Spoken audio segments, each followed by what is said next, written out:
जब अधर्म चरम सीमा पर होगा और धरती पर अंधकार, मैं फिर एक अवतार लूंगा। उस युग में कली मेरा जन्म रोकने जितना शक्तिशाली। घोर कलयुग, जहाँ इंसान में इंसानियत नहीं बची, अपने ही अपनों से धोखा करते हैं। महाराज परीक्षित, अब तुम्हारे भक्त भी मेरी पकड़ में आ गए हैं। अब तुम्हारे संत भी बेहद अकड़ में आ गए हैं। मारना है मुझको, मारना है मुझको, तो पहले इन्हें तुम मार दो। युद्ध करना चाहो, युद्ध करना चाहो तो पहले इन्हीं से लड़ लो। महाराज परीक्षित, ये तुम्हारे भक्त ही अब ध्रुव विरोधी हो गए। ये तुम्हारे संत जन अब विकट क्रोधी हो गए। तुम इन्हीं की आत्मा, तुम इन्हीं की आत्मा तन मन सवारे बढ़ रहे थे और तुम इन्हीं को तारने मुझसे भी आकर लड़ रहे हो।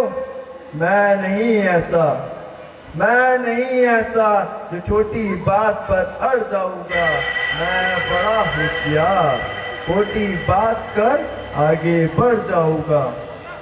अब नहीं मैं जीतता, अब नहीं मैं जीतता दुनिया किसी भी देश को। अब हड़प लेता हूँ, अब हड़प लेता हूँ इन मानवों के भेष को। हे कलयुग, तू मेरी शरण में आया है, इसलिए मैं तुझे प्राण दान देता हूँ। किंतु अधर्म, पाप, झूठ, कपट, चोरी, दरिद्रता आदि अनेक उपद्रवों का मूल कारण तू ही है। अतः तू मेरे राज्य से निकल जा और कभी भी लौटकर मत आना।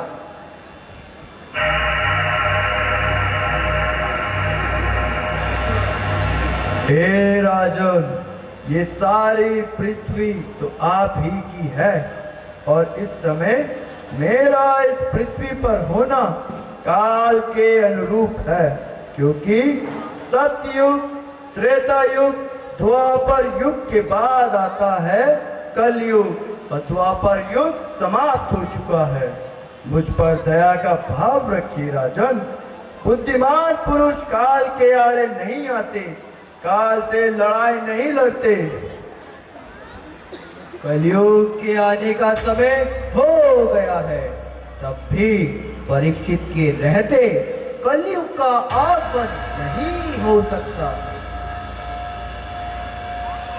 यदि परीक्षित का रहना काल की गति में रुकावट है तो संभव है राजा परीक्षित के जिंदा न रहने का समय आ गया है।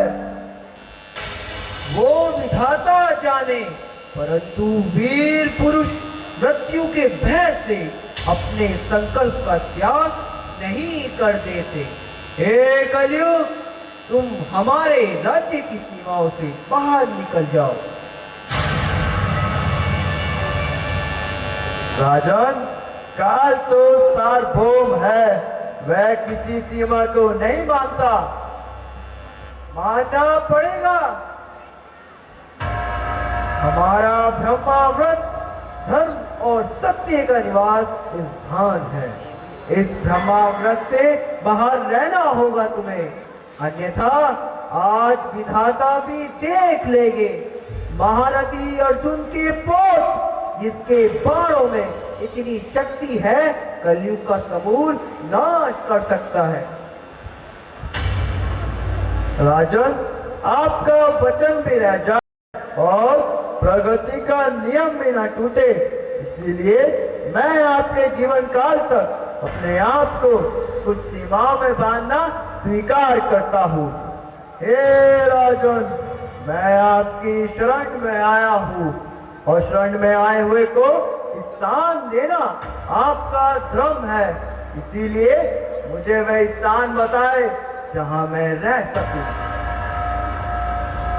कलयुग, तुमने पांडव वंशी राजा से शरण मांगी है, इसलिए तुम्हें रहने का स्थान अवश्य प्रदान करेंगे।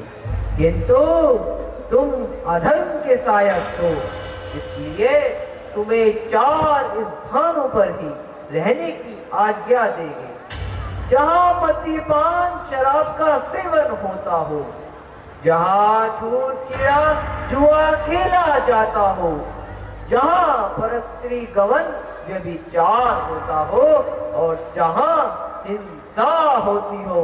इन 4 स्थानों में क्रमशः असत्य, मद, काम और निर्दयता विराजमान होती है।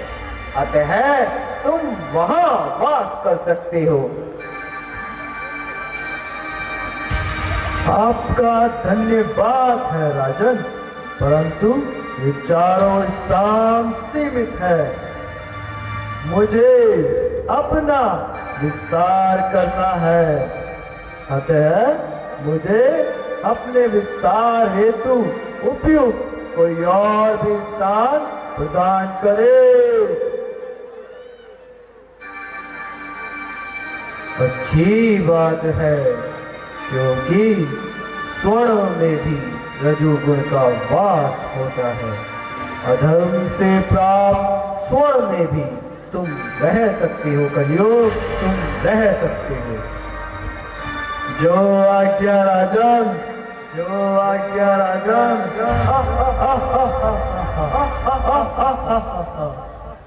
महाराज परीक्षित के मस्तक पर महाभारत युद्ध में